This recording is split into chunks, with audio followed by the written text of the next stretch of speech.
પાવડિયા હા ભોજી એટલે હલવાયા જાનું માની જાની.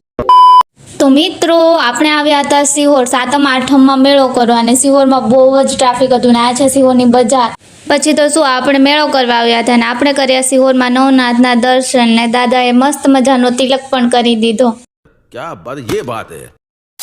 આ બહુ જૂની વાવ લાગે છે. પછી આપણે આવી ગયા સાત શેરી, ત્યાં પણ આપણે સુખનાથ મહાદેવના દર્શન કર્યા. પછી આપણે આ ડેરીએ દર્શન કર્યા અને પછી આપણે અહીંયા પથ્થર ઉપર ચડીને ફોટા પાડ્યા બે ચાર. અને પછી આપણે ચડવા મળ્યા સાત શેરીનો ડુંગરો ચડીને તો થાકીને થઈ ગયા. પછી થોડાક ફોટા પાડ્યા, થોડાક નહીં, બહુ બધા ફોટા પાડ્યા. અને અહીંનો વ્યૂ એટલે એક નંબર, એવું લાગે કે તમિલનાડુમાં આવી ગયા. પછી આપણે આવી ગયા બ્રહ્મકુંડ, જે આપણે કામનાથ મહાદેવના દર્શન કર્યા. અને પછી આપણે આવી ગયા કુદરતના ખોળે વસેલા એવા ગોતમેશ્વરમાં. પછી ગોતમેશ્વરના નયન રમ્ય દ્રશ્યોનું નયન સુખ લઈ લીધું. પછી આવી ગયા આપણે ધારનાથ મહાદેવ, જ્યાં આપણે આ ગાયને જોઈને ઘડીક તેને રમાડી.